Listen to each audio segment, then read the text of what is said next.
Wasala yasilus silah. Sesuatu yang sampai atau terhubung dengan erat. Hubungan yang erat yang sulit untuk dipisahkan. Silah.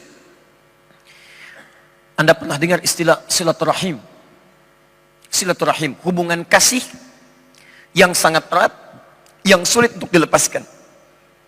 Bukan saat kumpulnya. Ini seringkali keliru ini. Ya.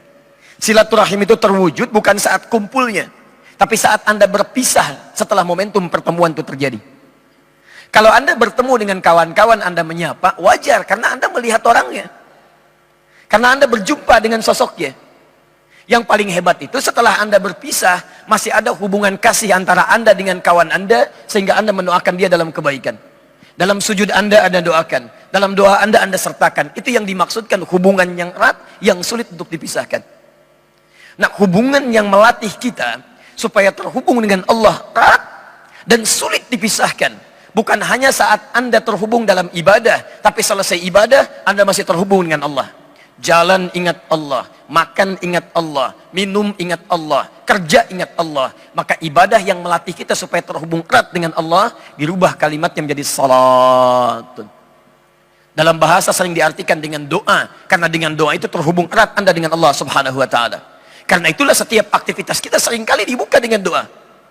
Tunjukkan pada saya, mohon maaf ya, tunjukkan pada saya, di kepercayaan mana yang dianggap sebagai agama, yang setiap aktivitasnya melekat dengan doa. Coba lihat, kita bangun tidur ada doanya. Anda cuci tangan ada doanya. Anda makan ada doanya. Anda melepas pakaian ada doanya. Pakai pakaian ada doanya. Urusan ke toilet pun ada doanya. Bahkan langkahnya diatur. Masuk kiri, keluar kanan. Masuk masjid pun ada doanya. Langkahnya diatur. Masuk kanan, keluar kiri. Tunjukkan. Dan doa itu bukan sekedar kalimat yang diucapkan. Tapi itu bangunan kita, konsepsi kita antara kita dengan Allah supaya ada ikatan. Bahkan kata Nabi, lihat kalimatnya. Saat Anda tidak tahu doanya pun, cukup ucapkan kalimat Allah.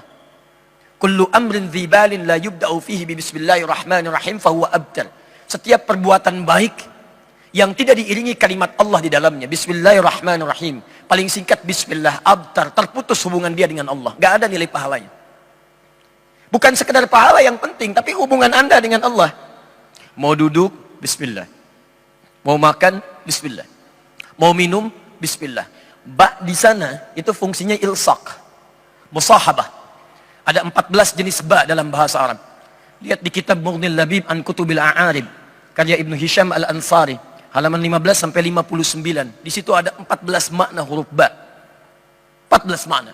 Ba dalam kalimat bismillah itu al-ilsaq wal musahabah. Ilsaq itu sesuatu yang sangat dekat. Makanya lem dalam bahasa Arab disebut dengan lisaq. Karena merekatkan satu dengan yang lainnya. Kenapa kalimat bismillah di situ menggunakan ba fungsinya ilsaq? Artinya orang yang akan mengerjakan sesuatu menyebutkan bismillah, seakan-akan kalimat Allah melekat dalam dirinya. Bismillah, saya akan minum karena Allah. Dan ketika dia minum, dia merasa dekat dengan Allah Subhanahu wa Ta'ala. Dia merasa dilihat oleh Allah. Dia merasa diawasi oleh Allah. Karena itulah orang-orang yang menyebutkan kalimat Allah punya hubungan dengan Allah. Ketika akan minum bismillah, dia tidak akan pernah menyentuh minuman yang tidak disukai oleh Allah Subhanahu wa Ta'ala. Karena ketika akan dia minum bismillah, dia tahu Allah lihat. Telunjuk yang selalu digunakan untuk tahiyat dalam salat, membangun hubungan dengan Allah. Telunjuk yang digunakan untuk tahiyat tidak akan pernah mengerjakan maksiat. 9 kali Anda gerakan. Anda ucapkan tahiyat. Subuh sekali, zuhur 2 kali, asar 2 kali, maghrib 2 kali, isya 2 kali, 9 kali. Mustahil telunjuk ini ketika selalu digunakan untuk tahiyat, Anda gunakan untuk maksiat. Tanda tangan proyek yang tidak disukai oleh Allah. Menulis sesuatu dalam media sosial yang dilaknat oleh Allah, yang tidak disukai oleh Allah, mustahil. Lisan yang digunakan untuk mengucap kalimat Allahu Akbar tidak akan pernah mengagungkan yang lain selain Allah. Lisan yang digunakan mengucap kalimat yang baik-baik dalam salat tidak akan pernah digunakan untuk mengucapkan kalimat yang kotor di luar salat. Karena itulah orang yang salatnya benar, yang kenal dengan Allah, maka perhatikan, bukan saat salat saja dia kerjakan. Quran surah keempat An-Nisa ayat 103. Paling kanan agak sedikit ke atas. Lihat konsepsinya. Fa idza qadaytumus shalah. Maka jika salat telah tuntas Anda kerjakan, fadhkurullaha.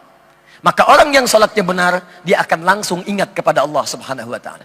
Di salat yang dia kerjakan menjadikan dia ingat Allah. Qiyaman, mau dia langsung berdiri, ingat Allah. Begitu selesai sholat, Anda keluar, ingat Allah. Orang yang ingat Allah tidak akan melangkahkan kaki keluar masjid dengan kaki kanannya, pasti kiri. Orang yang ingat Allah tidak akan tertukar sandal. Begitu dia menggunakan sandal orang lain, maka hatinya akan berkata, ini bukan punya kamu. Tinggalkan. Karena ingat Allah. Wa qu'udan, duduknya ingat Allah. Wa ala junubikum, bahkan sedang tiduran pun ingat Allah. Ketika setiap orang beringat dengan Allah subhanahu wa ta'ala dalam seluruh aktivitasnya, maka yang terjadi Ali Imran ayat 190. Inna fi khalqis samawati wal ardi wa ikhtilafil laili wan nahari la ayatin li ulil albab. Ayat 191 ya. Alladzina yadhkuruna Allaha qiyaman wa qu'udan wa 'ala junubihim wa yatafakkaruna fi khalqis samawati wal ardi. Rabbana ma khalaqta hadza batila. Subhanaka faqina 'adzaban nar. Lihat langit, ingat Allah. Orang melihat langit cuma lihat bintang. Bintangnya bagus ya. Orang ini Masya Allah. Ada orang geologis, dia praktek, dia cari batu macam-macam untuk menemukan mineral. Masya Allah. Pernah terjadi di Libya. Kami sempat mengajar di kalangan teman-teman minyak. Ada orang yang sebelum belajar, begitu melihat batu, nih Ustaz, luar biasa batu ini, ada kodenya. Satu begini, satu begini. Setelah dia belajar, balik lagi apa kalimat yang keluar di lisannya? Masya Allah. Masya Allah. Kalau bukan Allah yang menciptakan Ustaz, tidak ada tanda antara satu dengan yang lainnya. Kita bisa bedakan begini, begini, dan begini. Perhatikan. Perubahan terjadi. Ini yang disebut di hadis Muslim. Nomor hadis yang ke-8, jilid yang pertama, Kitabul Muqaddimah, posisi paling kiri sebelah atas dari Umar bin Khattab radhiyallahu taala anhuma. Sikap ini yang dibangun dengan pendekatan kepada Allah melahirkan konsep siapa yang disebut dengan ihsan namanya.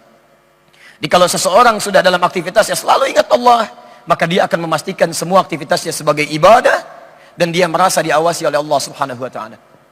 Maka perhatikan kalimatnya.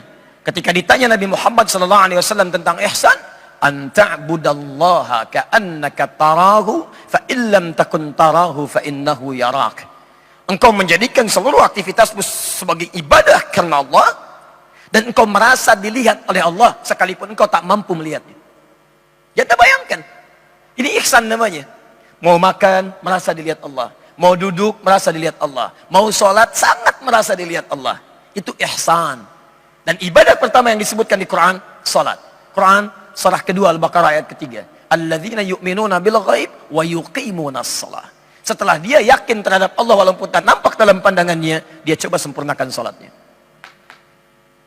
Nah, ikhwas sekalian, sekarang persoalannya, jika kita ingin menghadirkan kekhusyuan dalam salat yang dimaksudkan, menikmati salatnya dan berdampak dalam kehidupan, sebelumnya coba dievaluasi dulu.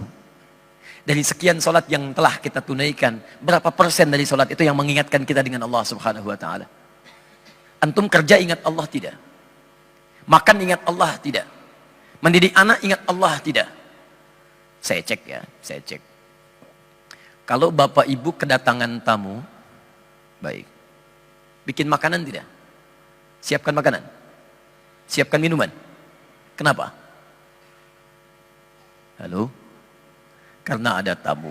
Lihat, orang yang ingat Allah akan beda cara berfikirnya dengan orang yang barangkali belum sampai hubungan dengan Allahnya terjalin dengan kuat. Perhatikan bahasa nabinya.